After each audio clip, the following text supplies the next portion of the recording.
If you're enjoying the podcast, consider leaving us a review and supporting the show on Patreon.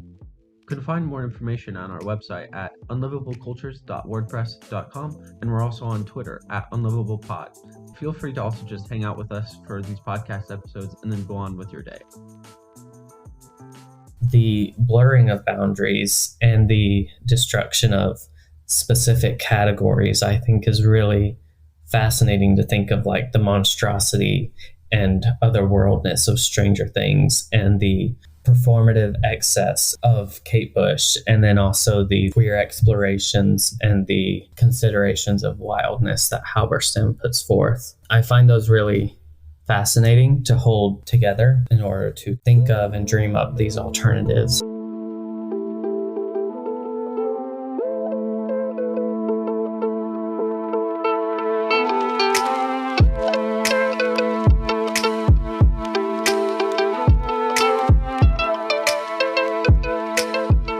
Hello, everyone. Welcome to Unlivable Cultures. Unlivable Cultures is a podcast making with and borrowing from anthropology, social theory, and other forms of knowledge for a more livable world. My name is Cody Scahan, and I'm here with my co-hosts. Hi, I'm Julia Coverdale. I use they, them pronouns. And my name is Clayton Gerard. I use he, him pronouns. Yeah, and by the way, I use he, him pronouns. So today's episode, we're talking about Jack Halberstam's Wild Things, the Disorder of Desire. And so kind of as our starting point for this discussion, we took the last chapter, and specifically we wanted to talk about Jack Halberstam's use of Kate Bush and how this maybe relates to his concept of the wild, and just kind of build our discussion from there and see where it goes. So Clayton, do you want to introduce the book a little bit and talk about how Halberstam has this conception of the wild? Yeah, though I may reframe a little bit of how I'm thinking of this episode, not necessarily being as cohesive as you're describing it, but kind of the inspiration from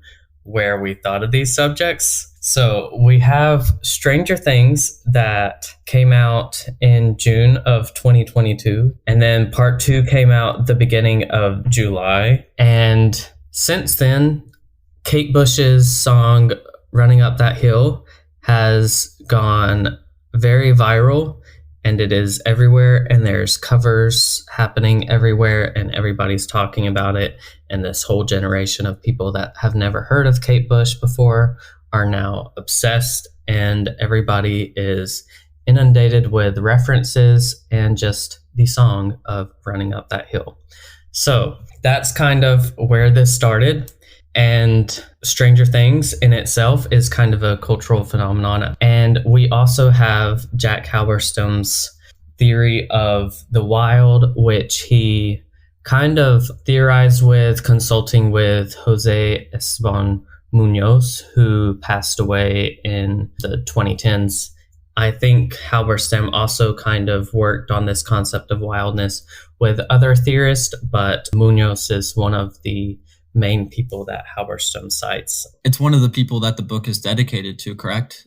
It is the person the book is dedicated to. So yes, and Halberstam kind of uses the wildness in the sense of how queer was formerly used. So queer as a term was kind of this, what's the right word for it? Very unconventional, radical, extreme, just more gritty word of something that is not normal, something that's abnormal, something that's outside of what is, part of our established culture, part of what's acceptable. And then since we have kind of really embraced the word queer, so Munoz and Halberstam, along with other theorists, have kind of wrestled with this idea of, now that queer has been co-opted and accepted into the mainstream, what is on this outside. So that's my impression of what he's doing with wildness. I don't know that we need this entire background, especially on the front end, because this is kind of boring. But anyway, we've got Halberstam's concept of wildness, we've got Kate Bush's Running Up That Hill, and we've got Stranger Things. And they all converge in various ways that we want to explore here. So talking a little bit more of wildness, I want to read a couple quotes, and then we'll segue into Kate Bush's album, Hounds of Love, which is the album that Running Up That Hill is housed in. So the first quote I have is from Halberstam's article called Go Gaga, and it's kind of based off of his book, Gaga Feminism. And he says, I argue for the wild as a set of alternatives that we are in the process of making, imagining, and inhabiting. Alternatives to political discourse, to identity politics, to the set pieces of protest culture, and alternatives to how we want to think about being, both being together and being apart. And then I'll read just random quotes from Wild Things, his latest book. He says, wildness has conjured anarchy, embodiment beyond identity, zombies, and other forms of living dead. It resides in our past and forms the unknowability of the future still to come. Wildness is neither utopia nor dystopia. It is a force we live with and a way of being that we are organizing out of existence. If the wild has anything to tell us, it is this: unbuild the world you inhabit, unmake its relentless commitment to the same, ignore the calls for more, and agree to be with the wild, accept the wild, give yourself to the wild, and float or drown in its embrace. So then in the introduction of this book, Wild Things, Halberstam is kind of describing the disordered way in which he uses the wild and the conflicting ways in which his definitions and uses and conceptualizations kind of rub against each other in certain ways and rub against other theories, and what this means for creating this epistemology of wildness and a disorder of things. So he says, this book takes the wild instead as an epistemology, a terrain of alternative formulations that resist the orderly impulses of modernity, and as a merging of anti-colonial, anti-capitalist, and radical queer interests. Also says, there is not a central argument sweeping all the thoughts along towards a punchline. Rather, I cover a vocabulary for wildness that might hold some of the pieces of this book in productive tension.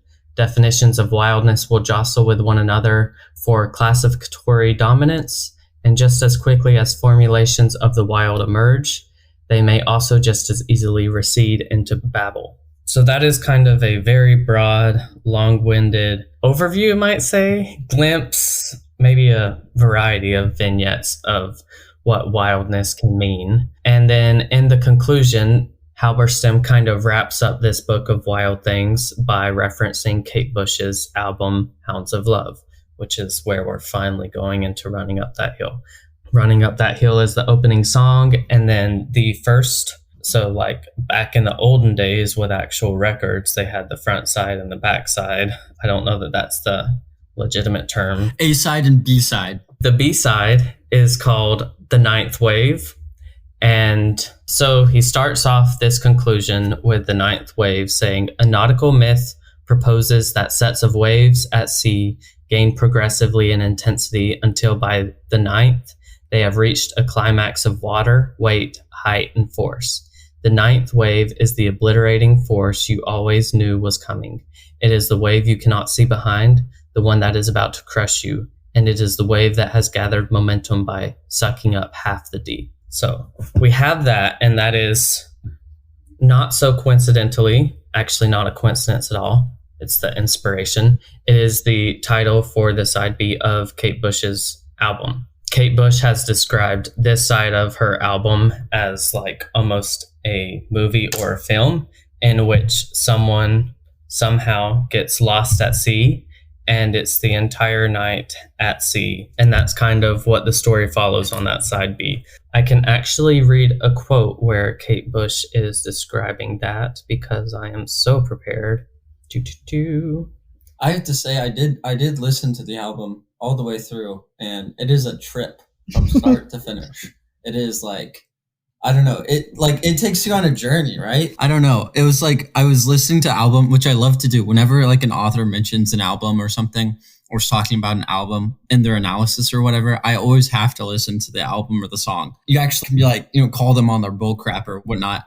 Then I would say, at least when Halberstam talks about it, describing the sea voyages and all of that, like you can really feel it and hear it in the song. So that part of it I like a lot. I interestingly listened to the album previously a couple years ago when I first read this book, but since we talked about doing this discussion, I went back and listened to it, but I listened to it while working out, which I would not recommend because it was not the vibe. Yeah. No. It's not exactly like this rousing, Which I didn't expect it to be. I can get pretty contemplative and existential when I'm working out because it's like, what is the point of existing? Or body image and the way our culture defines body image, and not to psychoanalyze Clayton here, but I understand exactly. Yeah, keep your distance with that psychoanalysis. So Kate Bush discussed the song suit, and this is on musicaficionado.blog. So it's a blog, but it is very detailed, has a lot of insightful information. They say Kate Bush discussed the song suite, and this is the quote: "The Ninth Wave was a film. That's how I thought of it. It's the idea of this person being in the water. How they've got there, we don't know. But the idea is that they've been on a ship and they've been washed over the side, so they're alone in this water. And I find that horrific imagery, the thought of being completely alone in all this water. And they've got a life jacket with a little light so that if anyone should be traveling at night, they'll see the light and know they're there." But interestingly, at the end, with the final song, The Morning Fog, there is no mention of a heroic rescue or anything. There is no actual closure for what happens to the person, which I think is, I don't know, I find that to be very powerful. I'm assuming that they died, but it's like the point isn't that they go through this trial and they're saved, but it's the point that they go through this trial and they make it till morning. And they probably still die, but it just seems like a queer ending. Yeah. Very tragic queer ending. Yeah. Aren't all queer people meant to die in the end? That's how it goes. And it's also very interesting, and we can probably get into this later, but Kate Bush did a lot of really interesting and innovative things with this record musically, and I don't know the proper terminology, instrumentally, whatever, like sonically, that's like sounds about lyrically, right. Just like the creative ways that she used instruments outside of the original design. There was one mention in this blog piece that she had this huge important person that was a bass player that came to play for the album, and she ended up having him do a lot of whistling to be recorded, and everybody's like, why would you have this really huge bass player come and just whistle for your album? It'd be like paying Chuck Berry to like clap his hands instead of play guitar for you. I get it. Yeah, I don't know who Chuck Berry is, but very astute observation comparison.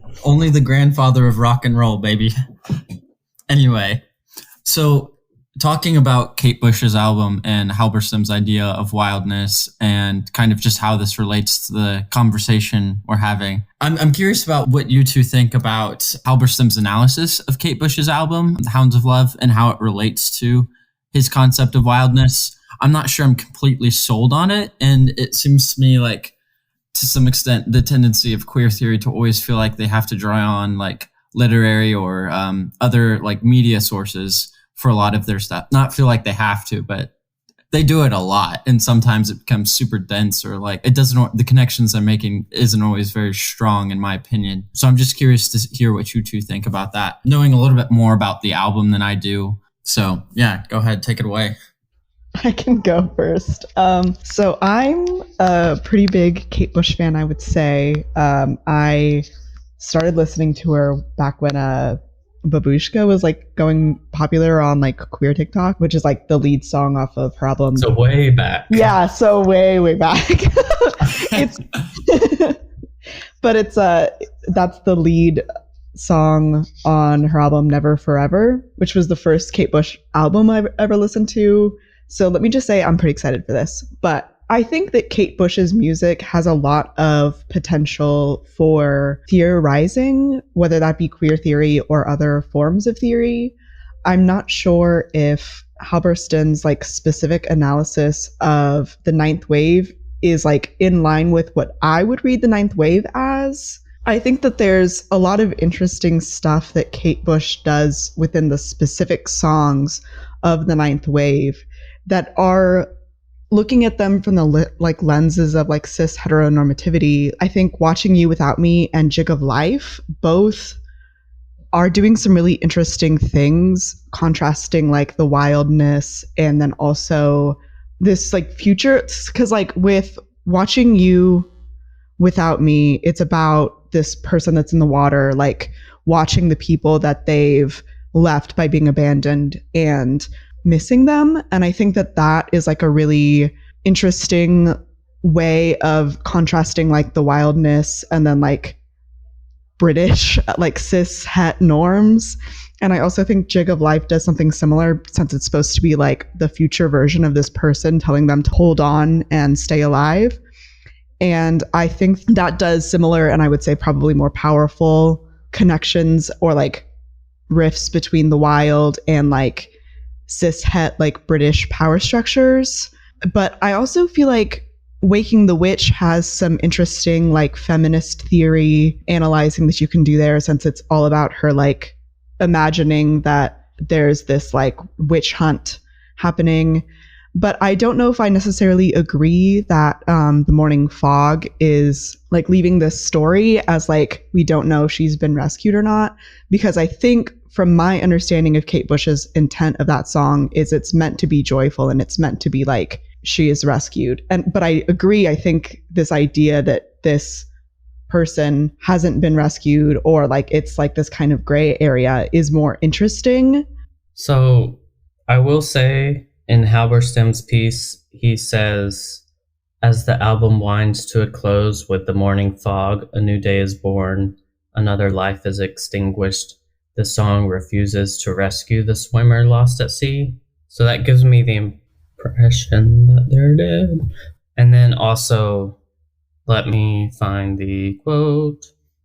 How epic. I'm going to prove you're wrong, but like, give me a minute because I have to, find it. So here talking about The Morning Fog, they say, we reached the last piece of music in the song cycle and the album closer, The Morning Fog. Kate Bush is not one to leave an audience with an all doom and gloom feeling at the end of an album, and this song is upbeat and uplifting. While no rescue is mentioned in the song, it is about the hopeful feeling you get with the first ray of sunshine in the morning. There was a more practical reason to close the album like that, and they're quoting Bush saying, it was also meant to be one of those kind of thank you and good night songs. The little finale where everyone does a little dance and then the bow and then they leave the stage. I don't know. That was really interesting in me thinking about it. Not to say what's right or wrong. I think there's definitely different ways of looking at it. But to kind of also go off of what you were saying in the Go Gaga piece from Halberstam, he has a quote saying, performative excess can also give us access to the term anarchy. And here I do not simply mean anarchy in the sense of anti-governmental strand of political action. Rather, I refer to aesthetic or creative anarchy. And I think that's a really interesting concept to explore, this performative excess, because I think Kate Bush does inhabit a lot of these more fringe or radical or like just atypical ways of expression musically and physically, like in her dancing and music videos and performances. And I know, Julia, you mentioned about like exploring a lot more of like the gender dynamics within Bush's songs and also Running Up That Hill in general. So there is some really interesting pieces I think we can explore by looking at the performative excess piece in conjunction with this idea of wildness as alternative ideas and imaginaries and this queer exploration. I just wanted to say, too, is that I know where Halberstam's pulling that quote from Bush from, and it's not like the full thing. I agree that like the song doesn't have like an explicit rescue, but I wouldn't say like Kate Bush's songs always make you think a little bit. And she just says like the beginning of it is like, well, that's really meant to be the rescue of the whole situation, where now suddenly all of this darkness and weight comes light. The weightiness is gone and here's the morning, and it's meant to feel very positive and bright and uplifting from the rest of the dense darkness of the previous track. And although it doesn't say so, in my mind, this was the song where they were rescued, where they get pulled out of the water. So I think the song itself, because it's not explicit, can have many interpretations, but I'm just saying that that is Kate Bush's And that's like the end of the quote is the thing that Halberstam uses. So right. This opens up the really interesting like question, like not so much a question, but just kind of like, okay, so I was reading this piece the other day and I can't cite it because I don't remember where it came from, but basically it was stating that in our postmodern, post-structuralist world, and as proved by post-structuralists and postmodernists such as like Derrida and deconstruction, all of this, that there's no one single interpretation for a text. We can even, take the authorial intent. Even that is not the single correct interpretation of any one text. And I think we're really seeing this at display here, which I think is actually really powerful. And I think personally, I would take a similar position, although I don't love everything by Derrida or the post-structuralists. Well, you don't have to play so diplomatic and be like, both of your opinions are valid because of Derrida and deconstruction. No, I want to see you guys fight. I like to see you guys fight and create some friction as Halberstam writes about wildness and everything. Yeah, so I feel like I'm taking up for Halberstam a lot more than I typically would, because this isn't entirely an explication of Kate Bush's album, more so just following the concept of the ninth wave through this album that she created. So I think it focuses more on this concept rather than the album itself, and just uses that album as kind of like a pop cultural product to incorporate into this archive that he uses for wildness, if that makes sense. I don't think it's an entire analysis of the album, because he's also referencing so many other things in these 4 or 5 pages, if even that. I think it's just saying this is a really popular example in mainstream culture, and this is kind of the story it tells. But then also Kate Bush herself, in her performative excess, as I'm quoting from his other chapter, she can be a figure of performative excess and queer musicality, and just inhabiting that space in music where there's a little niche that there's an overlap in pop culture. Yeah. And I understand the part about bringing something new into the archive of what he means by wildness. And in the quote that I think kind of could encapsulate a little bit him looking at the ninth wave in this concept of the wildness, perhaps, is the ninth wave veers between determined apocalyptic outcome and wild random futurity, between lunar travel, Hello Earth, which is the name of a song on that album, and oceanic voyage, between death and new life, between desire and loss. The song cycle is a reminder to always flip the album over, to look for the darkness as well as the light, to experience the sense of loss and abandon that is as much a part of life as it is a part of death. That's everything. I'll just end there. Yeah, I mean, we can transition back to Kate Bush. I wanted to expand a little bit on the instrumental aspects of Running Up That Hill. So, quoting from the blog piece that I mentioned earlier, they say, the first thing you hear on the song is drummer Stuart Elliott playing a drum pattern previously programmed on a Linn drum machine by Del Palmer, followed by a classic sound from the Fairlight. Kate Bush was quite savvy with the technology. One of the shortcomings of samplers in the early 1980s was their limited memory capacity, capping the length of samples at 1 or 2 seconds. In order to enhance the notes stored on one of the sound banks that came with the Fairlight, the Cello 2 patch, she applied reverb and delay effects and resampling techniques to end up with a distinct sound on the song. A classic 1980s song written in just one evening at her house. So just the fact that she was innovating and reinventing and redefining the limitations of this machine in order to make such iconic, memorable sounds for this song, that was part of what made it so popular, I think in itself kind of reaches this potential that Halberstam is starting to get at. And I think it's just very indicative of what is unique and special. And there's a reason this song is popular. And I think that's part of it. And Julie, I'd love to hear more of how you think about this song, and also Kate Bush's innovations and explorations musically And I think it would also be really cool just to get into the actual lyrics of the song and meanings and performances and what that means. Yeah. So or could mean, how we want to think about that. So I also just wanted to say that part of my like connection to Kate Bush is that the way that her music sounds, for me, there's a lot of like gender stuff going on for me just there. For other non-binary people that are listening and might understand this, the way that her music sounds is a lot of how like I like want to express and experience gender. But I think Running Up That Hill is one of her songs that she like pretty openly explores gender. She's talking about in the song exchanging the experience between a man and a woman and like their lived experiences from her own her own quotes and understandings. She is saying that a man and a woman can't really understand each other because of their like different gendered experiences, and that if we were to swap our like roles or our genders, we would be able to understand what the other experiences. I mean, I know a lot of people have specific connections to the song about like grief and other stuff, and those are valid personal interpretations. I'm just saying that that like is how Kate Bush wrote and like viewed the song. My most recent experience with the song being used in pop culture was its use in, I think, the pilot episode of Pose, when Angel is meeting the only like main character white guy in the show that's played by Evan Peters, and I forget his name because he doesn't come back after the first season.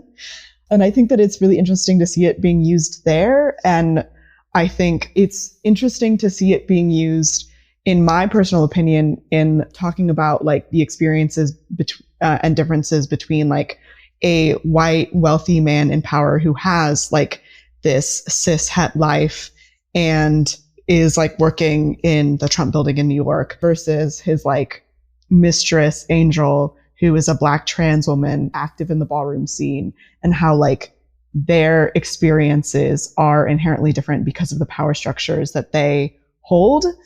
And I think it's interesting to see Kate Bush's work, which a lot of her work explores themes of like feminism, especially white feminism, because she's a white British woman. And to see like that kind of stuff being used, in my interpretation, in like a more radical way a bit in Pose, or like in a way that is more intersectional. Yeah, I think that's really interesting bringing up that instance as well, because my impression watching Pose, specifically those scenes in the first season, it seemed that Evan Peters' character kind of fetishized Angel's life. Mm-hmm. Absolutely. He kind of saw it as an escape from the mundane domesticity that he lived in. And then Angel kind of saw some of the like security and normalcy that he was able to have just by existing as like a middle-class white man. I mean, those are very two different experiences. And thinking of this song, yeah, it's not an accident that they chose this song for the episode. So I think that's really interesting to consider, like you're talking about. It's not just gender, but also thinking about race, thinking about social positioning, thinking about all these other aspects that the song is able to speak to in ways that Bush may not have originally imagined. Yeah, for sure. I just think that the song itself sounds so grandiose that I think a lot of like her original intention behind it feels so simple to me, if that makes sense. Like all of the music and like this idea of making a deal with God and everything. And I also think the imagery of having to run up this hill to go and achieve it also does some really interesting things with like thinking about power structures that I'm not sure if she originally intended. But I think a lot of that imagery lends the song to like a more grandiose interpretation than she might have it originally intended, but one that I don't think she would be upset about. Yeah, and I think it's really interesting thinking about as well, because two different things, just as like a fun fact, I read that originally she titled it A Deal with God, but that seemed to be too scary for Christians. So the production company or the music label had that changed. But also, I was reading a quote about her originally thinking about the song, and one of the first ideas was to make a deal with the devil. But then she was like, no, just make a deal with God. And I think that it's a significant difference, because like with the devil, I think there's this sense of perversity to it, whereas with God, there's not. It's just like going along with the order of things, which is also some terminology and stuff that could be explored with Halberstam, but I don't really want to go there right now. And just this idea of switching bodies and such, I think there's another level of it. Thinking of the Stranger Things scene and like how it's used throughout the entire season, it definitely ties into the trauma that Max has experienced. Max is the character that the song is most closely associated with. And I don't necessarily know if this is a spoiler, but the scene where it's most significant, Max is like kind of in the upside down, about to get mind sucked and stuff from Vecna. And they discover that music is a way to tie her back to her physical body from the upside down. And I think just that conception of reality, materiality, and like the body, and what that means when we're not talking about like two separate people, but like two separate dimensions, whereas Vecna is a very real symbol of trauma. And then there's also the regular dimension, right side up, where she's surrounded by these friends that are like trying to keep her there, that are trying to get her through this traumatic experience. So I think it's interesting looking about how this has been used in pop culture in ways that I think Halberstam would be very supportive of, how it's been used in Pose, how it's been used in Stranger Things, in these various ways of contesting, materiality, reality, the bodies, all these different boundaries of self and other of this world and otherworldly that Kate Bush has really unlocked with this song, and not just the lyrics, but also the music behind it, and then the entire story that she continues to tell. I have thoughts about like the way Kate Bush using like a female falsetto does gender performance. I read a part of a book called Adventures in Kate Bush and Theory that had some interesting stuff about like feminism and like her experiences like writing her first album, The Kick Inside. But I thought when I was reading some of these chapters in this book, I thought some of the stuff about Kate Bush's like life were really interesting. Like it was talking about when Bush started like recording music, she didn't really have any other like women artists that were doing music, let alone doing like what she was wanting to do. And so there was like this quote from her in this article that says, when I'm at a piano writing a song, I like to think I'm a man, not physically, but in the areas that they explore, rock and roll and punk, they're both really male music.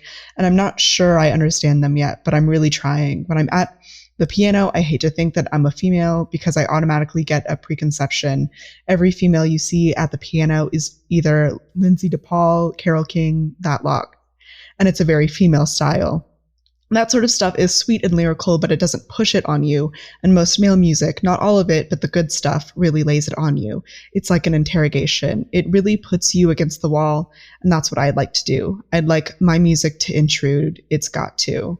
And so then the author, they then start talking about that in connection to Kate Bush's like previously most famous song, which was Wuthering Heights, but Running Up That Hill was like her most famous song in the US, and now it's surpassed Wuthering Heights. Anyways, there was like this talking about like the song Wuthering Heights refuses assimilation into the fully present conception of the female voice. The experience is culturally haunting. Can women assert their voices without compromise within a male-defined cultural sphere? What suggestions do female artists need to make to define their voice on their own terms? And then this book talks about the like figure in each album is, they call it the BFS. Anyways, it allows the BFS's challenging voice to be heard on its own terms.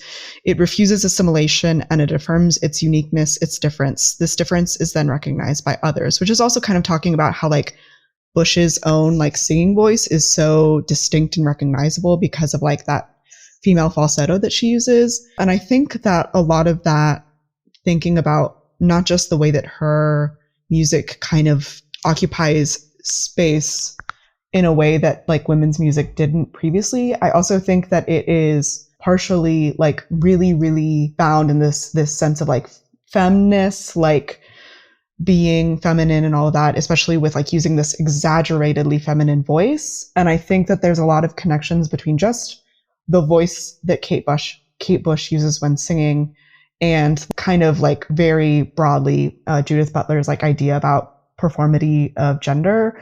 But I think that Kate Bush, like we're all doing a performance of gender, right? In Butler's like thinking. But I think that Bush is doing with this like voice, like an over exaggerated like performance of gender. And I think that just is a really like an interesting like queer way to analyze her work, and probably not one that she ever really intended. But I don't know. I just like to think about that a lot as somebody who really connects with Kate Bush's music and my own experience of gender. So it'd be interesting to kind of quote Jack Halberstam again from the Wild Things book, talking about Hounds of Love. He said, "This wild album brims with the kind of energy that Paul Preciado refers to in Testo Junkie as potentia gaudendi, a force of pleasure, power, and pain, the source of liberation and subjugation all at once.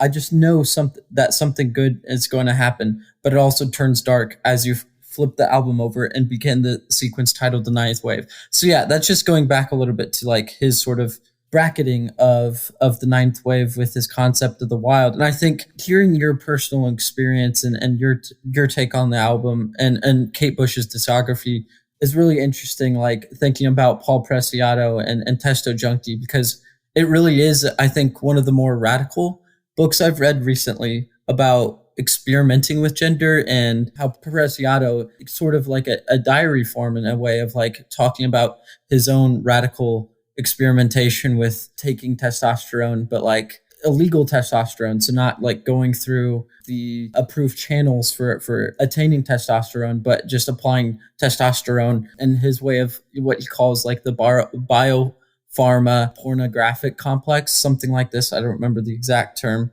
but to like fight the structures of capitalism and the associated forms that like tell us that we have to be this gender and we have to perform this gender in this way and do all these things. So I think there's a lot of resonance there. And I just also, this is kind of a promotion for Testo Junkie, which I think is actually a really great book, and kind of I think does a good job of referencing this sort of, or like talking about this sort of beyond like what can be really talked about, I guess, in a way. Like it's beyond the sort of academic sphere theorization of gender and the feeling of gender and energy and all of this, and pleasure and power and pain, picking up a lot here. So in the spirit of wildness and taking these random divergences, this may be a jarring transition, but we shall embrace it. Or as Halberstam says, indulge me. Going all the way back to Halberstam's original research, his work focused on like Gothic literature, monstrosities, those kinds of constructs and ideas. And I read some of his first book, I believe. It's called Skin Shows, Gothic Horror and the Technology of Monsters, which is interesting to see how this coalesced with the Queer Art of Failure, which coalesced with his exploration of queer time, and this kind of culmination into a background for how he approaches wildness. But as we're talking about performativity and gender performativity and all these different aspects of bodies and experience and gendered experience and like even gendered vocals and expression, he talks about monsters in the same way. And I'm relating this to kind of explore the Stranger Things angle a little more, because that heavily uses like these monsters, these otherworldly creatures that are greatly influenced by classic horror and Gothic horror and everything else. So he says, monsters are meaning machines. They can represent gender, race, nationality, class, and sexuality in one body. And even within these divisions of identity, the monster can still be broken down. Dracula, for example, can be read as aristocrat, a symbol of the masses. He is predator and yet feminine. He is consumer and producer. He is parasite and host. He is homosexual and heterosexual. He is even a lesbian. Monsters and the Gothic fiction that creates them are therefore technologies, narrative technologies that produce the perfect figure for negative identity.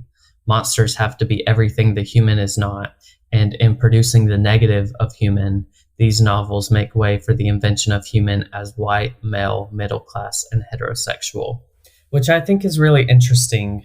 Just these opposite sides of things, like the other side of the coin for like every queer expression that we're talking about, there's the normative side. I mean, kind of the relationship in Pose that we talked about. There's the boring middle class white guy stuck in the realm of domesticity with his wife and however many kids. And then there's Angel, who's in ballroom culture, who is in sex work, who's in, what's her name? The House Evangelista. Is that the right one, or is that? Yeah, that's the right one. So it's this kind of like the other side of the coin, if you will. Yeah, I'm just interested in considering that. And in another quote, he says, "The monster always represents the disruption of categories, the destruction of boundaries, and the presence of impurities. And so we need monsters, and we need to recognize and celebrate our own monstrosities." And I don't know, not that these necessarily align in ways, but embracing and indulging Halberstam's conception of wildness as like this concept that's bouncing against itself and that can be in dissonance and tension with itself just makes me think of, so spoilers for Stranger Things, but like the idea that at the end of the ninth wave, there's the possibility, I'm still holding on for the possibility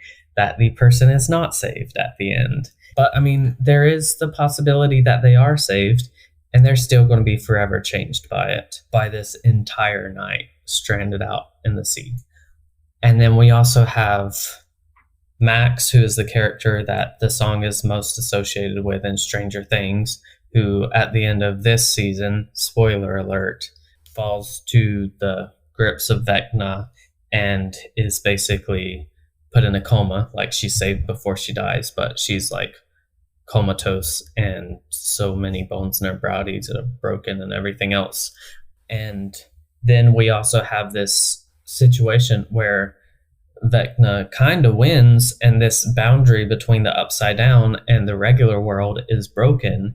And just considering this idea that Halberstam puts forth of the monster always disrupting categories, always destroying boundaries, revealing the presence of impurities, and holding Kate Bush's song with this of running up that hill and exchanging experience and like living in this different world based on gender performativity, based on class status, based on sexuality and sexual orientation, based on all these other sites of existence that people have. The blurring of boundaries and the destruction of specific categories, I think, is really fascinating to think of, like the monstrosity and otherworldness of Stranger Things and the performative excess of Kate Bush, and then also the like queer explorations and the considerations of wildness that Halberstam puts forth. I find those really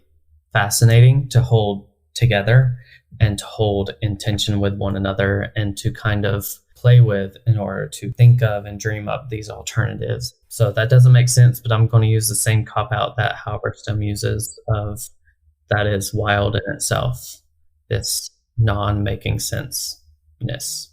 Yeah, I think a lot of the connections you're drawing here and that Halberstam first draws between like monstrosity and wildness is they're both kind of existing as this like floating signifier. Like it's a word that has meanings, but it's like there's no necessarily one agreed upon meaning. And I think the really interesting part of you talking about like the other side of the coin and revealing something is like I was listening to this episode of the podcast Acid Horizon today called What is Gothic Marxism?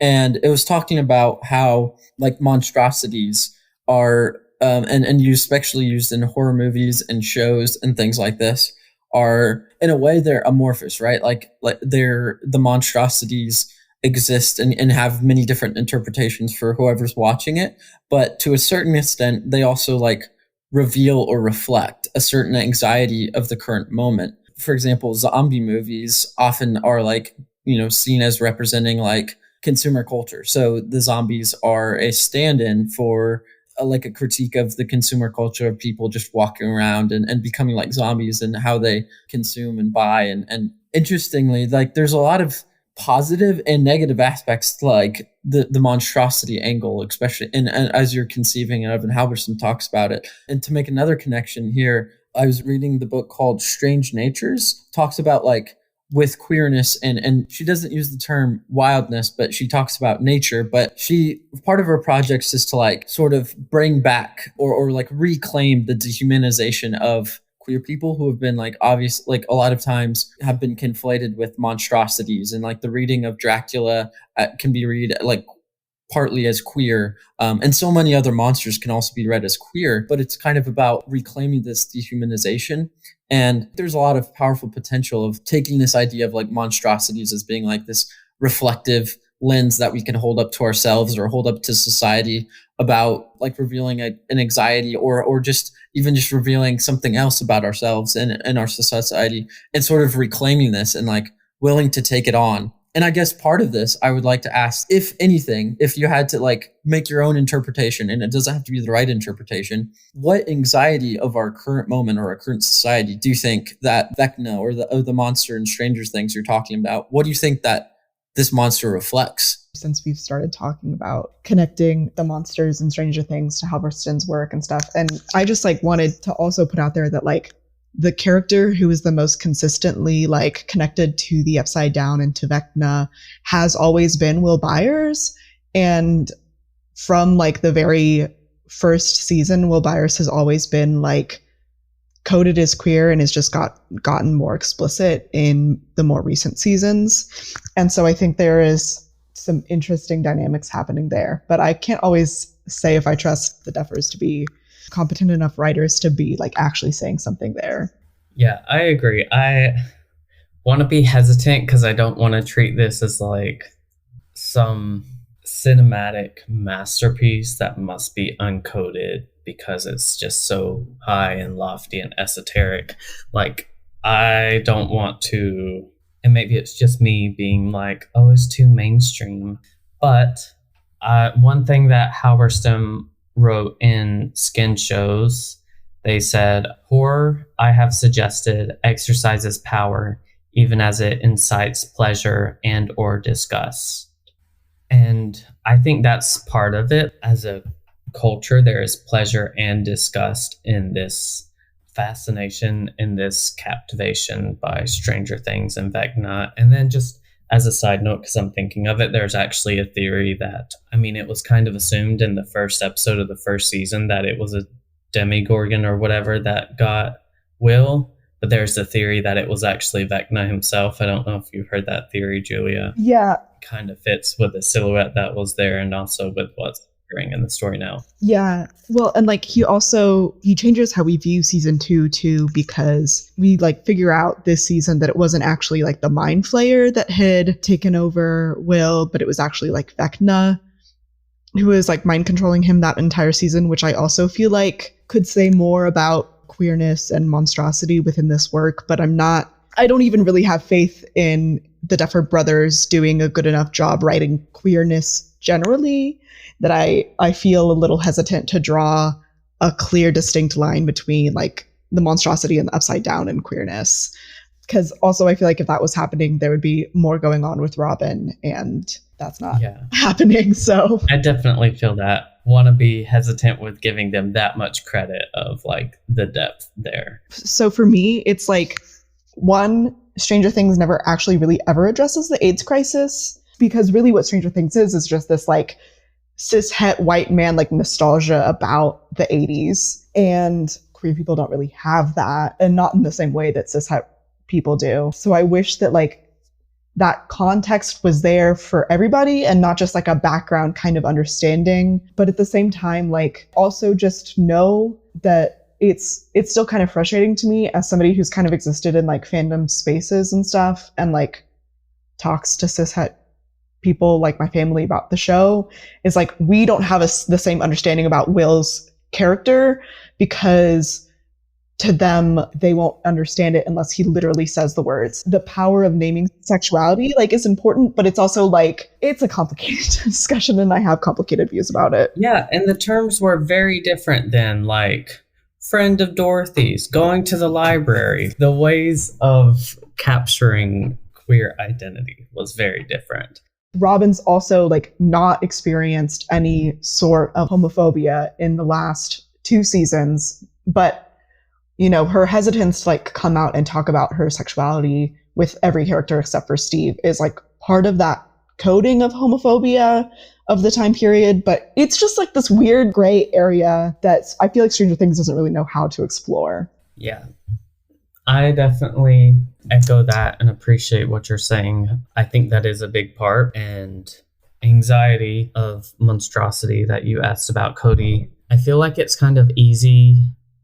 It's an easy cop-out almost to just say like, Vecna kind of symbolizes trauma, blah, blah, blah, which I think is kind of the surface level utility of the character, at least the monster side of the character. But I think exploring more of this idea, which Halberstam took from Eve Sedgwick, of like the Gothic and horror being an aesthetic of pleasurable fear and pleasure and disgust. There is this power in monsters and monstrosity in the ways that we're fascinated by it and the ways that we hold on to it. And kind of like I've talked about earlier, that function of the monster embodying pretty much every negative identity or aspect of our culture. We kind of project that onto the monster.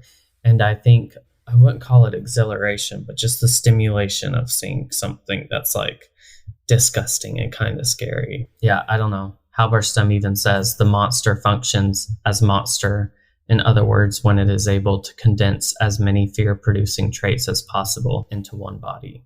And I think it's interesting to explore how our culture has kind of fixated on trauma as a phenomenon and as a concept and experience and like an affective reality. And all of a sudden, not all of a sudden, but we're having these stories of like Disney movies where there's not a specific villain. So for example, what's the new movie? Don't Talk About Bruno one. Encanto. Yeah, Encanto. There's no specific villain. It's kind of like this generational trauma that must be addressed. And that's the plot and the conflict of the storyline. And then, you know, looking at Stranger Things, where Vecna can be seen as kind of like the personification of trauma in many ways, as like he targets these different people that have been traumatized by various experiences. Looking at it from that angle, there kind of is an interesting fixation on trauma in our culture right now. And that seems to be a lot of what we're most afraid of, which rightfully so in a lot of areas. Trauma sucks.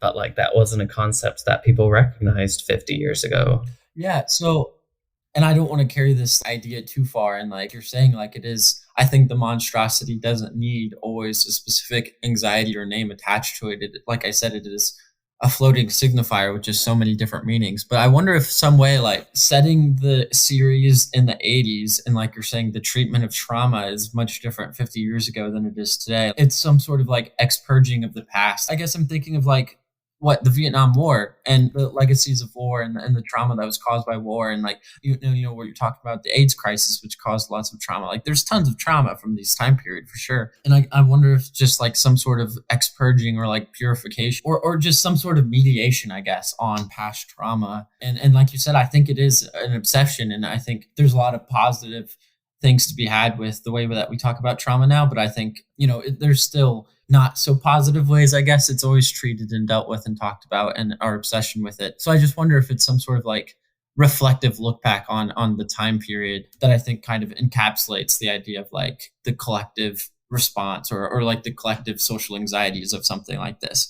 I think it is worth reiterating what Julia had earlier said about this kind of being the white cis het male nostalgic gaze and exploration of trauma in some ways. I mean, other people and myself probably would say it's also an exploration of something other than trauma, but like for this conversation. I think that's a decent way of describing it. Yeah, I think one of the ways for me in which it's really highlighted is that I think for maybe the first and second season, but maybe it's all of them, I'm not really sure, that the Wheeler's house would have like a Reagan sign in front of it. For queer people, that means something very different than it means for like these cishet white men, like looking back at the 80s and being like nostalgic and being like, this was my childhood. I loved playing D&D. Reagan, the good old days. Yeah, you know? The good old days when all the queer people were dying. Yeah, but the queer people had gay disease, which is definitely not being done now. Anyways, it's like that non-addressal of it is just like very interesting to me. And I think it just really shows that like for them, this time was like so romantic and everything and so nostalgic. And for a lot of others, it was not. Yeah, I think there's so many complexities just to the story and the setting and the ways that it has to be depicted in order to actually represent the 80s. And a lot of those complexities aren't explored just because of the scope of this story. But that obviously has some drawbacks to it. So, yeah, I don't know. I think there's a lot of interesting readings that we got here. I don't have anything to build with that. That was just like, yeah. I don't even think I have any concluding thoughts. We can just use I think we can use the Halberstam cop-out again. How can you sum up and have concluding thoughts to such a rhizomatic, wild discussion? Let's see. How does Kate end her song? If I only could be running up that hill with no problems. If I only could be running up that hill. If I only could be running up that hill. How about, let's see how Halberstam ends his book. I mean, I don't love it, but I don't have anything better to end with, so I'm good with either of those. So I don't really care. I just wanted to say that I think that everybody should listen to Kate Bush's music. Just outside of this discussion, I think that she does a lot of very interesting, cool stuff. She means a lot to me, and she's queer in my heart. And I just think that she has a lot to provide everybody. Did you say here in my heart or queer in my heart? I said here in my heart, but queer in my heart is better. Oh, I heard queer in my heart. That's what I heard. Cool. So, yeah, as Halberstam concludes his book, if the wild has anything to tell us, it is this: unbuild the world you inhabit, unmake its relentless commitment to the same, ignore the calls for more, and agree to be with the wild. Accept the wild, give yourself to the wild, and float or drown in its embrace. Or we could switch that up and just say, give yourself to Kate Bush and float or drown in her embrace. I think that works with her 9th wave sequence of Hounds of Love. So stay wild out there, friends. That was a wink, but you couldn't see it because this is audio only.